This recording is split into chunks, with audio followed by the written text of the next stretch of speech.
Assalamualaikum warahmatullahi wabarakatuh. Yang terhormat Ibu Sida, selamat menjalankan ibadah puasa di bulan suci Ramadan tahun 2020. Untuk pertemuan kali ini saya akan mempresentasikan mata kuliah keperawatan stroke multidisiplin dengan materi asuhan keperawatan pada kasus infarksi cerebri, yaitu pasien kelolaan saya, atas nama Nyoto, nomor induk mahasiswa 11.100.19.003. Untuk penjelasan terkait dengan laporan pendahuluan bahwa stroke itu adalah suatu kelainan otak akibat proses patologi pada sistem pembuluh darah otak. Proses ini merupakan penyumbatan lumen dari pembuluh darah oleh trombosis atau emboli ataupun pecahnya dinding pembuluh darah pada otak. Bahkan di negara-negara maju maupun berkembang seperti negara kita Indonesia, stroke itu merupakan penyakit neurologis yang serius dan paling banyak dijumpai serta angka kematiannya cukup tinggi. Bahkan di Amerika Serikat, stroke merupakan penyakit yang penyebab kematian nomor 3 setelah jantung dan kanker. Menurut WHO Monica Project, stroke didefinisikan sebagai gangguan fungsional otak yang terjadi secara mendadak dengan tanda klinis, vokal, ataupun secara global dan berlangsung lebih dari 24 jam, kecuali akibat pembedahan ataupun kematian. Tanpa tanda-tanda penyebab non-vaskuler juga bisa terjadi, termasuk di dalamnya adalah perdarahan pada lapisan otak itu sendiri seperti subarachnoid, di dalam intracerebral maupun iskemik dan infark cerebri.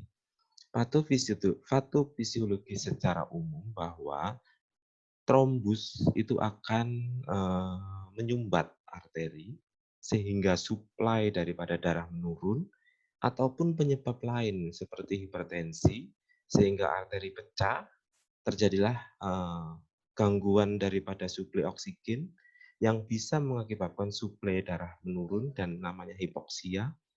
Kemudian terjadinya iskemik dan infark jaringan otak secara permanen. Berikut adalah VOC daripada stroke itu sendiri. Yang pertama, bahwa stroke bisa terjadi karena trombosis, embolis, iskemik, ataupun terjadi perdarahan hemoragik. Sehingga terjadi suplai darah oksigen cerebral yang menurun seperti yang saya sampaikan di atas. Terjadilah infark jaringan cerebral. Disinilah akan terjadi gangguan perfusi jaringan yang bisa diangkat masalah keperawatannya. Apabila infark jaringan cerebrinya ini terganggu, maka manifestasi klinis yang bisa didapat adalah ada di hemisfer kiri, kemudian di kanan, dan tentunya ada di batang otak. Apabila di hemisfer kiri, maka keluhan dan tanda gejala yang muncul bisa disfagia, apasia, kelainan visual kanan, bahkan terjadi hemipleki baik yang di kanan maupun di kiri. Apabila terjadi disfagia, maka masalah keperawatan yang muncul adalah kerusakan menelan. Pasti. Dan ini adalah terkait dengan saraf ke-12. Kemudian terjadilah masalah keperawatan resiko gangguan nutrisi. Karena kan terjadi gangguan menelan, kurang dari kebutuhan yang seperti normal. Kemudian bila terjadi afasia, pastinya terganggunya adalah komunikasi verbal. Sedangkan kelainan visual juga akan terjadinya gangguan persepsi sensorik, baik itu nanti yang terjadi pada hemisfer kiri, hemisfer kanan, maupun infark batang otak. Kemudian bila terjadi hemipleki kiri maupun kanan, pastinya adalah ada kelemahan fisik. Muncullah gangguan kurangnya perawatan diri. Muncul gangguan mobilitas fisik. Sedang yang di hemisfer kanan, itu biasanya yang terganggu adalah sama dengan hemisfer kanan kiri, yaitu terjadinya kelemahan fisik. Akan tetapi, untuk yang terjadinya infark batang otak, Jadi ada nervus yang terganggu di sana. Yang pertama nervus 1 itu terjadinya pasti penciuman ya, menurun dan terjadinya gangguan persepsi sensorik. Nervus kedua, penurunan penglihatan sesuai dengan fungsinya. 3, 4, 6, terjadinya penurunan lapang pandang, sehingga perubahan pupil bola mata tidak mengikuti perintah, sehingga terjadinya gangguan persepsi sensorik. Pada intinya, pada infak batang otak, baik itu nervus 1 sampai dengan nervus ke-12, ujung-ujungnya adalah terjadinya gangguan persepsi sensorik. Dan pastinya resiko terjadinya cedera. Ini akan sangat sangat terjadi. Kemudian, klasifikasi daripada stroke itu sendiri adalah yang pertama, klasifikasi secara modified Morsal itu berdasarkan patologi anatomi, ada namanya stroke iskemik dan hemorrhagic. Kalau stroke iskemik dibedakan lagi dengan transient ischemic attack atau kalau istilahnya itu TIA. Kemudian trombosis cerebral dan emboli cerebral. Sedangkan stroke hemorrhagic itu perdarahan intracerebral dan perdarahan subarachnoid. Sedangkan klasifikasi yang berdasarkan stadium yang saya sampaikan tadi ada ATIA, RIND, stroke in evolution, dan complex stroke.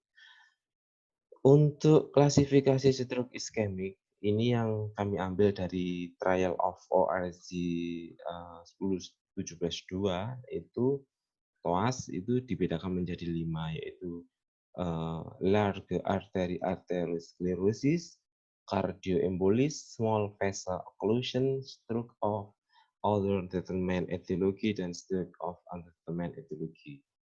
Kemudian ini adalah vaskularisasi di otak, bahwa di otak terjadi vaskularisasi mulai dari anterior cerebral artery, posterior cerebral artery, middle cerebral artery, dan cerebral artery.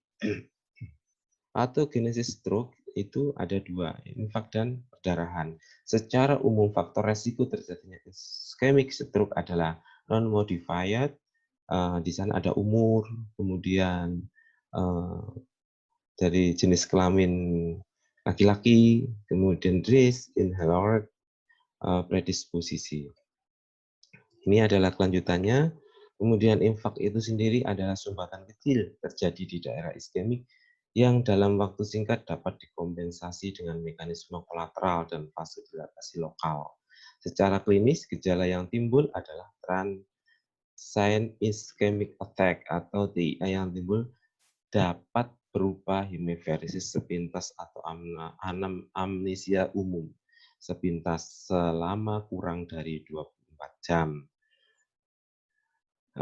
Ini beberapa proses mungkin seperti yang ada dalam makalah kami. Jadi sebenarnya saya lanjutkan untuk mekanisme klinis itu beberapa tanda daripada stroke, yaitu dari segi wajah, misalnya mencong, kemudian dari brain yang saya sampaikan di dalam WOC tadi, kemudian mata, kemudian dari ekstremitasnya, dari kelainan pada kaki dan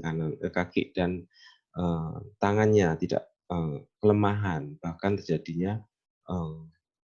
masalah pada pergerakan atau jalan. Secara diagnosis kita harus menganalisa bagaimana karakteristik gejala dan tanda, konsekuensi daripada fungsionalnya bagaimana, kecepatan onsetnya, apakah ada kemungkinan presipitasi, terus kemudian kaji juga gejala-gejala yang menyertai, riwayat penyakit dahulu, keluarga, dan perilaku serta gaya hidup yang relevan dengan apa yang disakit oleh pasien. Kemudian pemeriksaan fisik yang bisa dilakukan dan neurologisnya adalah status general, pastinya tanda-tanda vital, kemudian pemeriksaan pada leher, kemudian pemeriksaan pada jantung. Untuk neurologis, teman-teman bisa melakukan pemeriksaan dengan tingkat kesadaran, terus defisit kognitif, lapang pandang, gerak bola mata, apakah ada nixtasmus dan pupil serta refleks cahayanya bagaimana. Kemudian melakukan pemeriksaan dual eyes phenomenon, kemudian faring dan lingual, kemudian motoriknya bagaimana, fungsi sensoriknya bagaimana, fungsi cerebellumnya bagaimana, otak kecilnya, refleks asimetrisnya, dan refleks patologis yang terjadi, sesuai dengan apa yang ada di dalam pemeriksaan nervus 1 sampai dengan nervus 12. Kemudian pemeriksaan penunjang yang bisa dilakukan adalah kimia darah, darah lengkap, hemostasis, neurokardiologi, dan secara radiologi. Komplikasi yang bisa ditimbulkan pada pasien stroke biasanya DVT, emboli, defisi, malnutrisi, kemudian peningkatan tekanan intrakarnial, sampai kejang, ulkus, saluran cerna yang diinduksi stres. Kemudian masalah berkemih, pneumonia, aspirasi. Kemudian komplikasi perdarahan terutama yang terjadi pada penggunaan antikoagulan dan trombolisis. Penata laksanaannya biasanya penderita kita memberikan kesempatan hidup secara maksimal, di mana dilakukan usaha medis, terapi, terutama dalam fase akut hingga terjadinya secara optimal. Kemudian memperkuat pengaruh stroke terhadap penderita dan keluarga, mencegah timbulnya serangan stroke secara berulang, dan mencegah timbulnya komplikasi akibat stroke.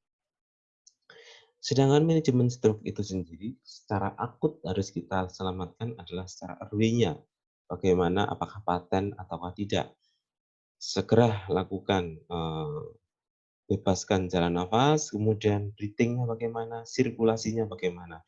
Dalam sirkulasi pengobatan medik untuk memulihkan sirkulasi di otak yang terkena stroke, semakin cepat goal periodnya tercapai akan semakin banyak pembuluh darah yang tertolong.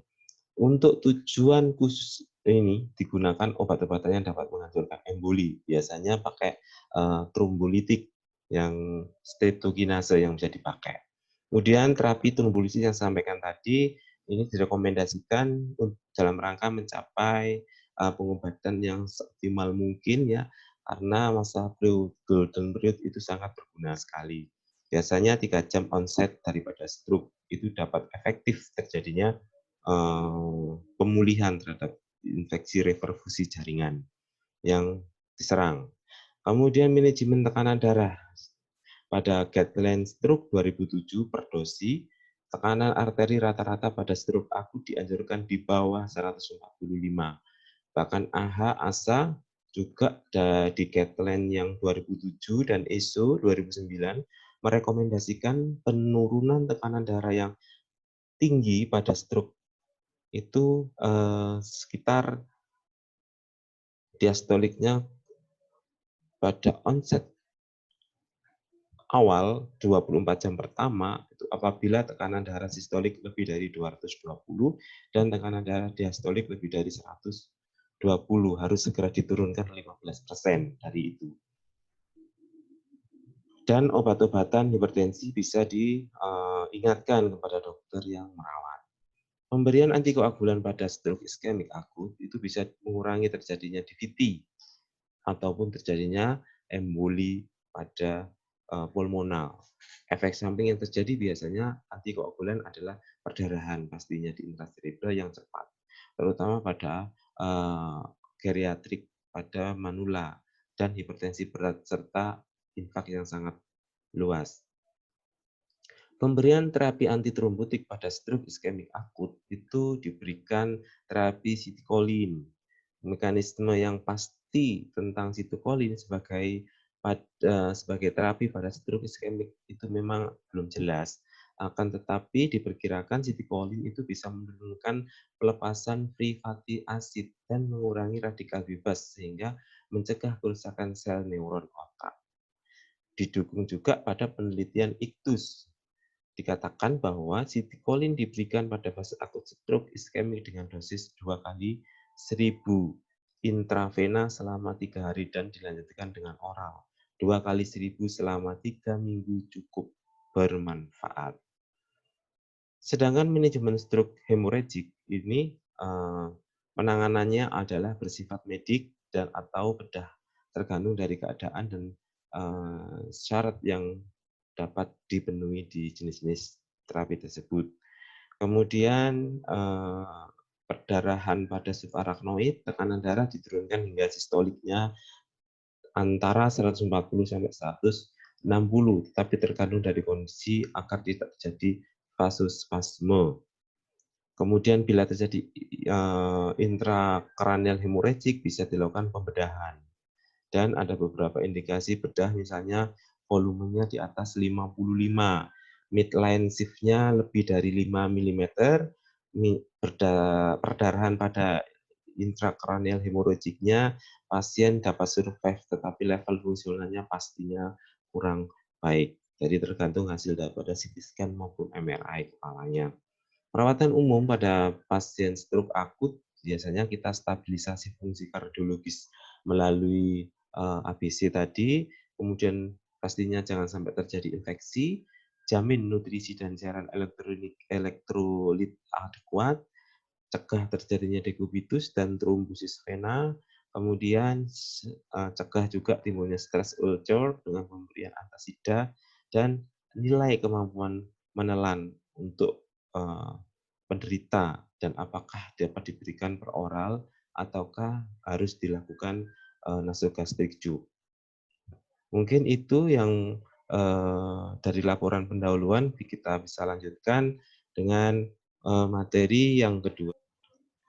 Jadi yang selanjutnya adalah laporan kasusnya ini. Kebetulan saya mengambil pasien atas nama Nyonya N di Rumah Sakit Bayangkara, Surabaya. Pengajian yang dapat kami dapatkan dari kasus adalah keluhan utama pasien mengeluh tangan kanan tidak bisa digerakkan, terasa lemah, kemudian muka pencong dan pilu. Keluhan utama dari riwayat itu adalah pasien mengatakan sejak siang tiba-tiba lemes, terus seperti mau pingsan dan tiba-tiba rinjingen. Upaya yang dilakukan, kebetulan anaknya seorang perawat dan juga diberikan obat penurun darah tinggi. Untuk operasi yang pernah dilakukan tidak ada. Kemudian riwayat sebelum sakitnya ada riwayat DM 5 tahun yang lalu, tidak memiliki penyakit diabetes mellitus dan tidak memiliki penyakit jantung. Kemudian kebiasaan berobat, biasanya mengkonsumsi obat diabetes dan hipertensi, tapi tidak teratur. Alergi tidak ada, kemudian riwayat penyakit kesehatan keluarga juga pasien tidak pernah keluarga pernah menderita sakit yang sama. Kemudian kesehatan lingkungan biasanya memang hidup di desa tapi sering makan bule. Kemudian soto, jeroan, sering jajan di rumah. Kemudian riwayat yang lainnya tidak ada alat bantu yang dipakai. Observasi didapatkan GCS456, pasien pelu, tangan tidak bisa digerakkan yang sebelah kanan. Kemudian suhu 36, nadi 68 masih normal, RR baik, tensinya 160/100 di lengan kanan. Kemudian breathing-nya paten, tidak ada kelainan. Kemudian untuk bleeding-nya dia mengatakan pusing dan sakit kepala, serta suara jantung didapatkan normal, tidak ada udim. Kemudian secara brain compose medis GCS 456, leher bagus. Kemudian untuk pemeriksaan nervesnya memang terjadi dimulai di nervus 1 normal, nervus 2 tidak ada kelainan, di nervus 3 juga bagus, nervus 4 juga tidak ada kelainan, dan nervus 5 ini terjadi hiperestesia sebelah kanan. Kemudian nervus ke-6 abduksi, pergerakan mata baik. Kemudian nervus facialisnya ini sempurna, akan tetapi pada waktu memperlihatkan gigi mulut mencong ke kanan, kemudian pada waktu menyucurkan bibirnya juga mencong ke arah kiri. Kemudian nervus vestibulocochlearis tidak ada kelainan, dan di nervus ke-9 glossopharyngeal terjadi kesulitan menelan, itu tidak ada. Tetapi di vagusnya, di nervus ke-10, pelo, gitu, tidak ada tersedak, tapi pada nervus aksesorius mengangkat bahunya sedikit tertinggal dari yang bahu kanan. Kemudian pergerakan lidah lemah, varese nervus ke-12-nya tampak deviasi ke sebelah kiri. Sedangkan anggota geraknya yang sebelah kanan lemah tertinggal dengan kekuatan 4-3-3-3. Kemudian sensoriknya juga nggak ada kelainan. kemudian refleks bagus, kemudian anggota geraknya, sensoriknya, motorik dari bawahnya juga akan lemah tertinggal. Secara koordinasi dan keseimbangan tidak ada kelainan, kemudian bladder-nya urin 2100, kemudian bowel-nya ini tidak ada kelainan, mulai dari IAPPS-nya bagus, kemudian bone-nya ini hanya ada pergerakan yang saja di parese aja sebelah kanan. Secara endokrin ini ada ada terapi ya untuk terapi insulin, kemudian sistem lipidisnya bagus, pola aktivitasnya selama di rumah sakit dibantu, kemudian pola minumnya juga bagus, cuma ada sedikit sekali porsi tapi tidak bermakna 1.250 kalau di rumah sakit 1.000, tapi ini kan digantikan oleh infus, kebersihannya diseka oleh keluarga pasien, pola istirahatnya juga cukup, aktivitasnya bagus, hanya setiap hari di tempat tidur, tapi butuh bantuan, tapi pada intinya masih bisa dibantu. Kemudian psikososial spiritualnya bagus, sosial interaksinya bagus, kenal, dukungannya dari teman, dari masyarakat bagus, anaknya sangat perhatian, konfliknya tidak ada, secara spiritual masih mampu untuk melakukan sholat walaupun di tempat tidur, ritual agamanya bagus, kemudian biasanya anaknya sudah bisa membimbing untuk terjadinya spiritual. Dan akan tetapi suka marah ya, karena kan mungkin tensinya tinggi. Kemudian pemeriksaan penunjang ada di bawah, nanti mungkin saya sampaikan. Kemudian analisa datanya, jadi terjadinya perfusi jaringan serebralnya tidak akut, tidak adekuat, karena terjadinya vasospasme atrial serebral. Kemudian didukung dengan data pasien mengeluh terjadinya tangan kanan yang tidak bisa digerakkan, muka mencong dan belo dengan ditandai tensi tinggi, nadinya 68, hasil pemeriksaan penunjang CT scan-nya terdapat infark cerebri pada daerah pons. Kemudian diagnosa yang kedua, kerusakan komunikasi verbal, mungkin tidak saya sampaikan, diagnosa utama aja yang kami angkat. Jadi yang kami angkat adalah perfusi jaringan serebral tidak adekuat. Kami melakukan monitoring TTV, monitoring daripada pemeriksaan neurologisnya, dan yang terpenting kami melakukan intervensi. Untuk intervensi kami melakukan melakukan terapi mirror. Di sini melaksanakan terapi mirror untuk latihan di rumah. Dan ini telah kami lakukan agar di rumah lebih frekuensi dan dosisnya bisa ditingkatkan agar kelemahan pada ekstremitas sebelah kanan dapat terjadi. Berikut adalah hasil-hasil daripada lab ya. Bone-nya bagus, serum kreatin 0,76, HbA1c-nya ini agak tinggi, kemudian hasil daripada CT scan-nya mungkin bisa seperti ini. Jadi adanya infark cerebri atau infark pada daerah pons. Kemudian untuk ini pembacaannya ya, infark akut cerebri pada kapsula internal kanan, pons cerebri insula ribon kiri, tampak pula lakunar infark kronik pada kapsula eksternal kanan dan kiri.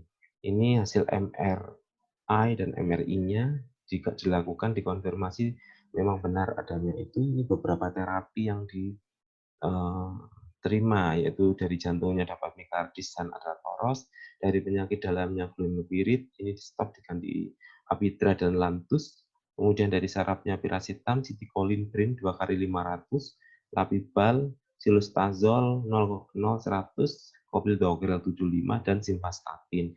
Ini adalah bukti pada waktu potongan-potongan gambar yang kami angkat di UGD pada waktu itu ya. Ini diagnosa awal masuk CV infark dengan hemoparese kanan terkonfirmasi dengan hasil CT scan dan hasil MRI, kemudian dikonsulkan ini dengan terapi dokter anggia SP saraf, dan dokter penyakit dalam, masuk ruang pelamboyan dengan tensi 150/90.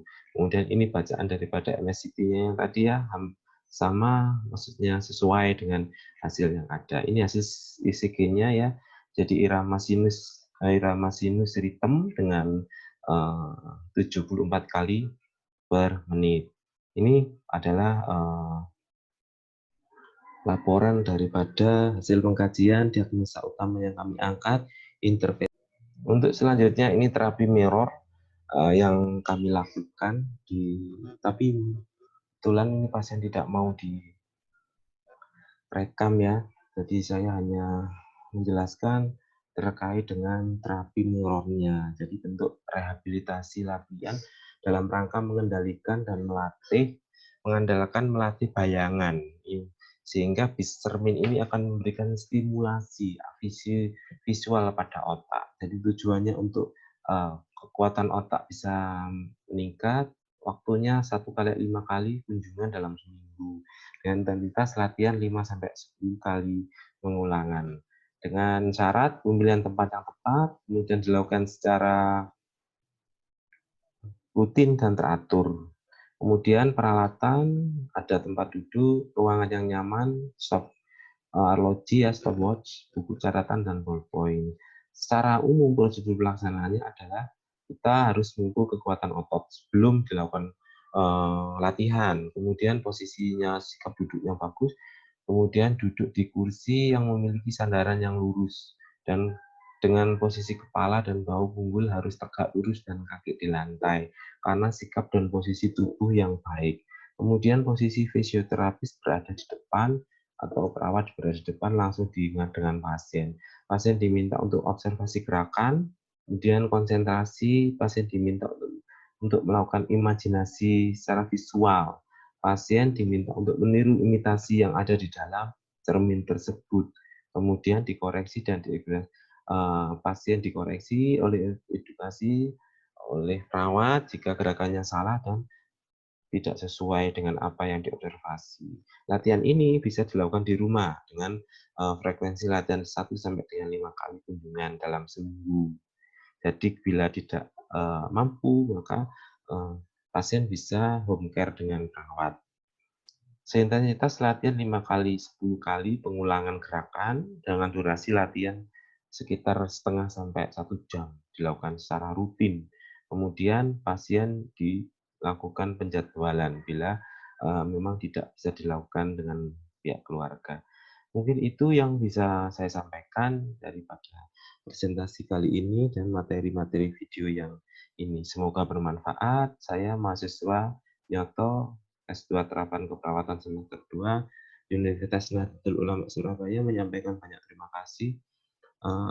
Semoga video ini bermanfaat dan berguna. Saya akhiri. Wabillahi taufiq wal hidayah. Wassalamualaikum warahmatullahi wabarakatuh. Kami akan melakukan tindakan terapi cermin, di mana terapi cermin merupakan intervensi terapi yang difokuskan pada gerakan tangan atau kaki yang paresis. Adapun tujuan dari terapi cermin ini yaitu untuk merelaksasikan otot-otot pasien. Langkah pertama, persiapan alat. 1. Handscoon bersih. 2. Cermin ukuran 40 x 50 cm. 3. Box seukuran tangan. 4. Alas yaitu tikar dan perlak. 2. Persiapan perawat. 1. Ucapkan salam. 2. Perkenalkan diri. 3. Jelaskan pada pasien tentang maksud dan tujuan tindakan. Berikan informat konsen atau kesediaan pelaksanaan tindakan. Assalamualaikum Ibu. Perkenalkan saya Muhammad Abdul yang bertugas pada shift pagi ini dari jam 7 sampai jam 12 siang. Apa benar ini yang Ibu Tina? Ya, benar. Nah, Ibu, di sini saya ingin memberikan pelatihan terapi cermin yang bertujuan untuk merelaksasikan otot-otot tangan dan kaki Ibu. Kurang lebih waktunya 10 sampai 15 menit. Apakah Ibu bersedia? Langkah yang ketiga, persiapan pasien. Atur posisi pasien senyaman mungkin dan sesuai kebutuhan tindakan.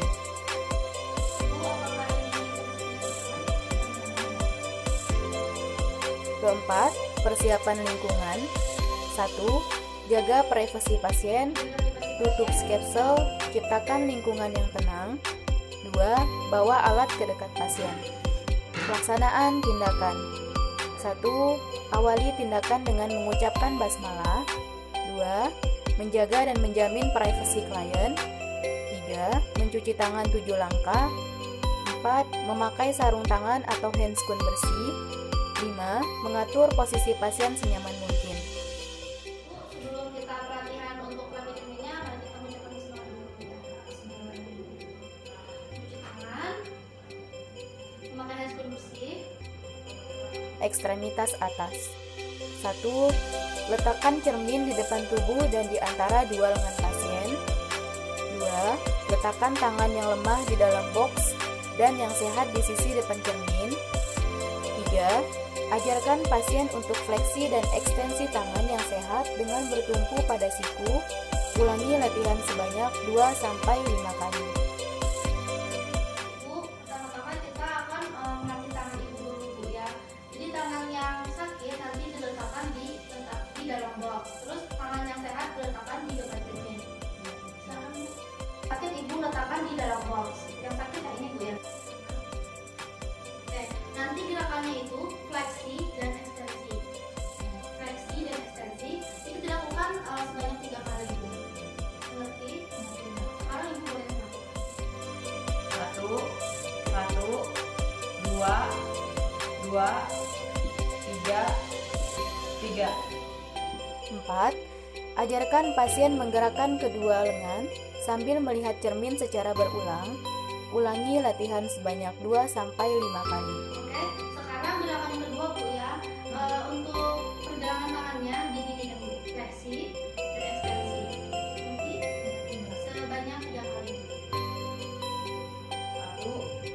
1, 2, 3. Ajarkan pasien untuk supinasi dan pronasi lengan bawah yang sehat. Ulangi latihan sebanyak 2-5 kali. Ibu, sekarang kita gerakan yang ketiga Bu ya. Supin dan pronasi. Oke. Ini dilakukan sebanyak 3 kali. 1, 2, 3. Ajarkan pasien untuk aduksi jari atau meregangkan jari yang sehat. Ulangi latihan sebanyak 2-5 kali. Untuk gerakan yang keempat, Ibu melakukan gerakan abduksi dan aduksi atau meregangkan jarinya sebanyak 3 kali. Ibu mengerti? 1, 2, 3. Latihan terapi cermin ekstremitas bawah. Ibu, selanjutnya kita akan melakukan latihan bagian ekstremitas bawah atau kaki Bu ya. Pertama, Ibu silakan duduk dulu di atasnya.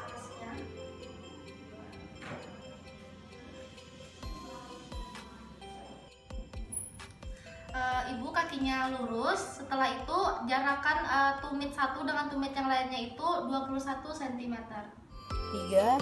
Ajarkan pasien untuk menekuk lutut sambil melihat cermin.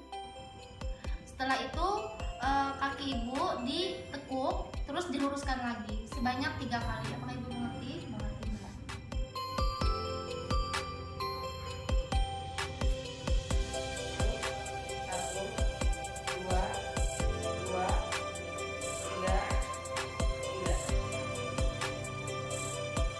Empat, ajarkan pasien untuk menekuk pergelangan kaki sambil melihat cermin. Ibu silakan melihat cermin terus tekuk pergelangan kakinya sebanyak 3 kali.